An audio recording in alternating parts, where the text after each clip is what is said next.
Hey everybody, it's Peter. It's Sunday night, which means it's time for episode 3 of Star Trek Discovery. Context is for Kings. Interesting name for a title.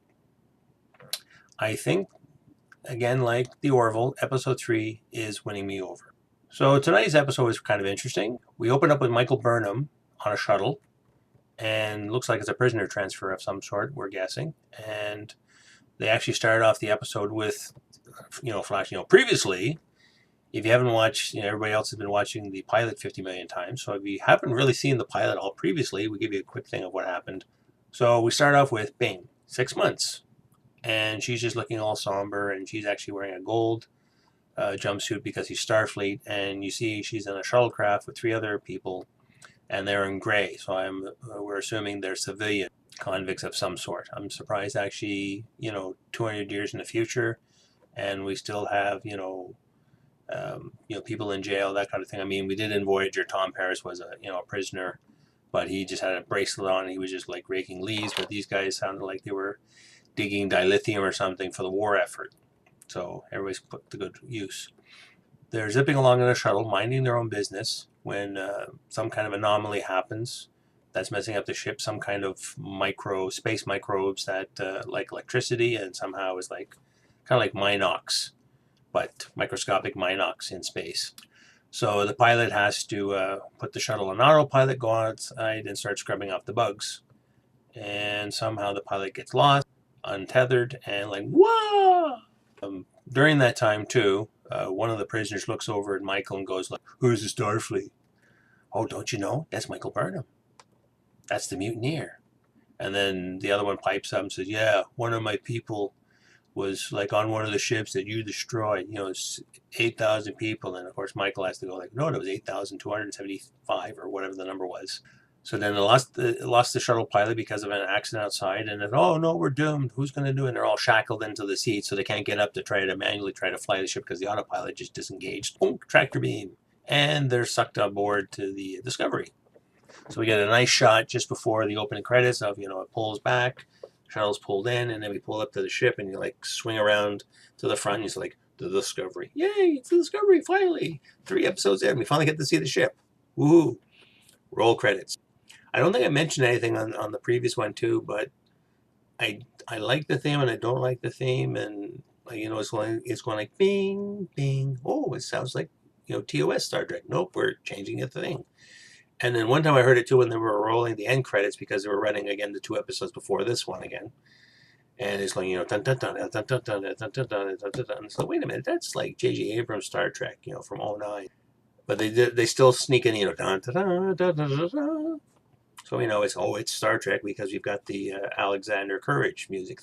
And then we cut back, and prisoners are being escorted off, and it's like, is this a science ship? Is this what kind of ship is this? Because they're saying, a lot of we find out now that people are wearing silver on their jumpsuits, or their sweatsuits as I call them. That's science branch, and people are wearing gold are command. Yeah, so they're greeted by security, by a commander, and she says, your ass is mine, blah blah blah. And they escort him down the road and say, you know what? We should feed you guys. You guys haven't eaten for a while. So they take him over to the mess hall. And of course, it's awkward city. Michael's got her tray of food, and she's trying to find a place to sit. She bumps into the old helmsman, the redhead. I can't remember her name because she wasn't introduced. And something's wrong. She's had some kind of trauma. She has part of her head shaved, and she's got a little gizmo on there. Yeah, so Michael's trying to find a place to eat. She, awkwardness. Everybody knows, oh, it's the mutineer, it's the mutineer. Actually, that also happened too when she met with the security guard as well. Oh, you're Michael Burnham, the mutineer. Yes, we just established that in the teaser. Why are we saying it again? And everybody that bumps into Michael, oh, you're Michael Burnham, the mutineer. As if she has any other title, like Michael Burnham, the circus clown, Michael Burnham, the astrophysicist. No, it's Michael Burnham, the mutineer. Just so everybody gets that. And I don't know how many times they said in the episode, it's just like, yeah, we get it. It's Michael Burnham, the mutineer. She can't find his place, so she ends up sitting with the convicts. And then, don't ask me why, one takes a swing at her for some stupid-ass reason. And then, like, bing, bang, bong, some Vulcan Kung Fu, and then, wah! Faceplant 3 of the guys. And then security chief comes in and says, okay, Captain wants to talk to you. And you find out maybe this isn't a coincidence, because she actually did ask the captain, I was transferred from my position, but normally you're supposed to be told in advance, why you're being transferred or whatever. There's like, Starfleet prison protocols, which we're not being adhered to. And this is when we first got to meet Captain Gabriel Lorca, played by Jason Isaacs. He has potential. It's looking pretty good. The other odd thing about that too is we're introduced to a Tribble, and we're supposed to be doing prime timeline. Again, this is a nitpick. Tribbles weren't introduced until Trouble with Tribbles. We've never seen a Tribble before then. And for some odd reason, he's eating fortune cookies. Some kind of metaphor. We don't know. So he says, well, I got you. I'm stuck with you. I might as well give you a job. I don't want you sitting around. The war is going on. We need every able-bodied person we have. So I'm going to assign you to the engineering, and you're going to help out. He's told by the security chief that you're going to be working the day shift. You're going to be assigned to quarters.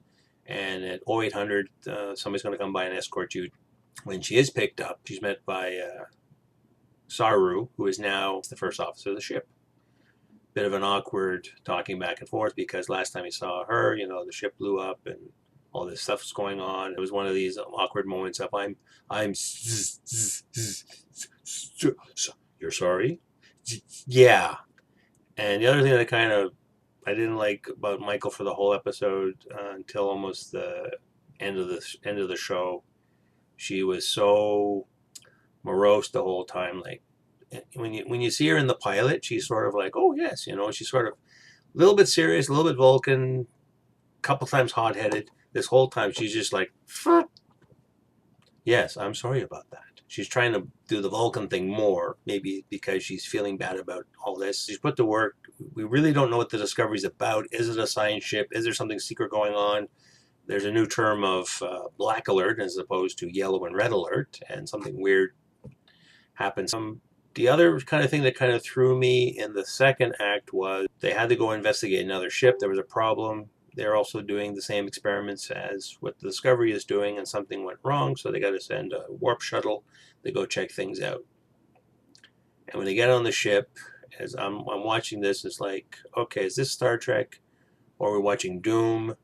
Is this some kind of horror film now? So yeah, I know we want to do some things differently, but they did the same thing on Enterprise. But they did some kind of horror of the week thing. They had zombie Vulcans one time, and they had some spider creature that was grabbing and wrapping everybody, and I thought I was watching an episode of The Hobbit. And it is October, so maybe they're going to do Halloween themed episodes until the end of the month. I don't know. So yeah, I get the idea. You want to have spooky, kind of scary things too, but that kind of threw me a little bit. They've done stuff too. You go onto the ship, like the Tholian Web, and like, oh, there's a ghost ship here, or the crew is dead. What do we do? But this is all like the blinky scary lights, and I thought, yeah, okay. But overall, I didn't mind it, despite the little foibles. A couple of quick points. We have another familiar TOS sound effect, tricorders. You didn't get to see one, but you got to hear the, The one thing that still bugs me about the series, and I'll give you an example. This is a phaser. To me, this is a phaser. This is a good size of a weapon, right? It fits nicely in your hand.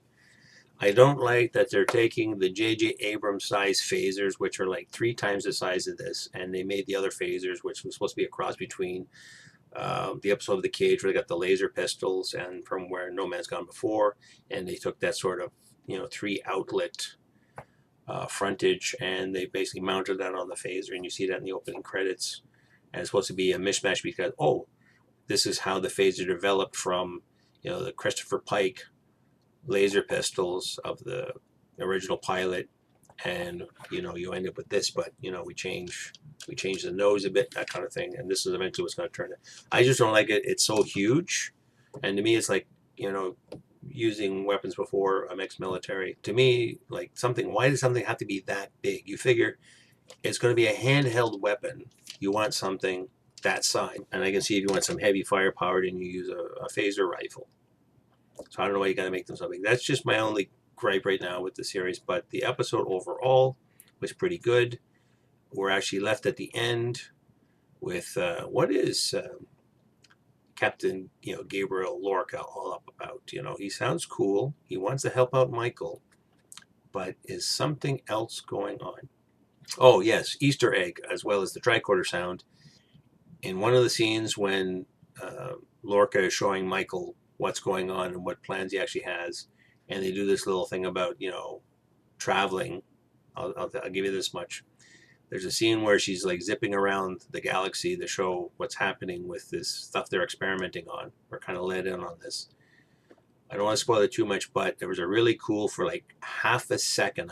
If you remember the obelisk from, it's from the episode Paradise Syndrome. See that for like half a second when they're zipping around, like ping, ping, ping, ping, showing all these scenes. And it's like, hey, wait a second, I know what that is. That was kind of cool. So overall, I'm being drawn into it.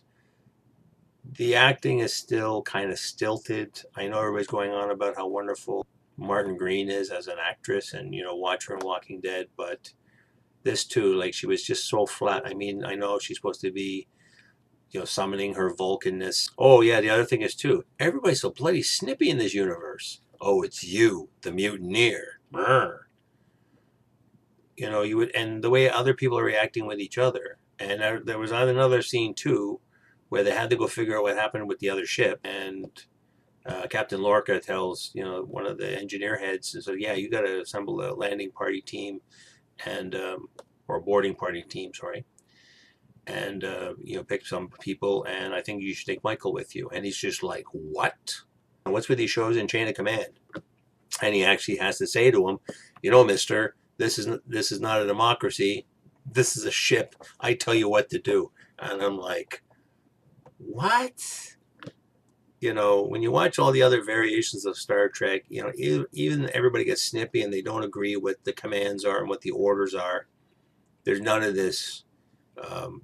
I think this, or actually it did come up one time in one of the earlier original series where I think the line was sort of like, when this becomes a democracy, I'll take it, but right now my order stands. So you got to remember too, this is a militaristic organization, so you got a captain, you got a hierarchy.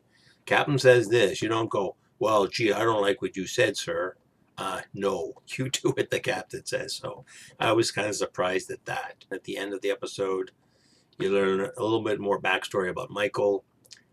The other odd thing too was she's bunked up with a cadet who's like very nervous kind of person. I don't know what to say, and I got ADD and all that kind of thing. On my instructor said I should like work on my people skills. Okay, and you're in Starfleet? I guess they're really desperate for the war effort, and they have to, recruit as many people as they can. So that kind of thing. So she's kind of an odd character. I think it's Cadet Linley or something like that. And I think she might end up being a recurring character as well. So, but yeah, overall, not too bad. I think if we keep going sort of in this direction, and things work out better. Again, it's a pilot before. Pilots are always rough. Every show you ever watch, like I said, except for like Agents of S.H.I.E.L.D., pilot was beautiful. The pilot of Person of Interest was good. Westworld, that's a really good series overall. So yeah, sometimes you can hit the mark right away, but the majority of shows, if you ever watched them or rewatched, Next Generation, Voyager, all of them, everybody has a rough start, and we go from there. So to those of you who watch Discovery, what did you guys think? Are you part of the rabid fanboy collection that's like, oh, we just love it, it's Trek, we gotta have our Trek, I need my Trek, I need my Trek, I need my Trek? Or are you just on the fence like I was, and like this finally won you over? Or are you still going like, yeah, gee, I don't know quite yet. I'll have to watch a couple more episodes to. So tell me your thoughts down below in the comments. And again, if you're new here, don't forget to subscribe, hit the notification bell. I do post right now on a weekly basis. We see how things are going. I'm still working out things with work, so it could slow down. But right now, I am doing constant reviews of Orville, movies, Discovery. I still have some tech reviews to do, so things are still coming up down the road. Thanks for coming out, and we'll see you in the next one.